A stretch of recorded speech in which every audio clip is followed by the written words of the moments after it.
ఈ story goat మూవీకి real version. Tea తాగుదామని రైలు దిగిన వ్యక్తితో 20 ఏళ్లు వెట్టి చాకరీ చేయించారు. కోనేరు అప్పారావు ఉత్తరాంధ్ర నుండి పని కోసం ట్రైన్ లో తమిళనాడులోని పాండిచేరికి ఒక గ్రూప్ తో వెళ్లారు. వెళ్తుండగా తమిళనాడులోని శివగంగా అనే స్టేషన్ లో టీ కోసం దిగారు. తిరిగి ఎక్కేలోపు ట్రైన్ వెళ్లిపోయింది. తిరిగి వెళ్ళడానికి సాయం చేస్తానని చెప్పి ఒక వ్యక్తి 20 ఏళ్లు మేకలు కాయిస్తూ ₹1 కూడా ఇవ్వకుండా వెట్టి చాకరీ చేయించుకున్నారు. చూసావు ఎప్పుడైనా ఇన్ని అమ్మా? మీరు చూసావమ్మా ఎప్పుడైనా?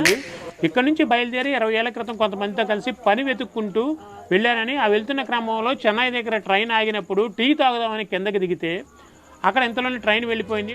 ఒక కార్మిక సంఘం ద్వారా ఈ నిజం బయటపడింది. ఆయన ఊరు అడగగా పార్వతీపురం, జమ్మిడి వలస, ఒడిశాలోని జమ్మిడి వలస, జంగిడి వలస అని పేర్లు చెప్తున్నారు. సో మనం చేయాల్సింది ఏంటంటే వీళ్ళనంత ఎక్కువ మందికి ఈ వీడియోని షేర్ చేసి ఆయన వాళ్ళ ఇంటికి పంపిద్దాం.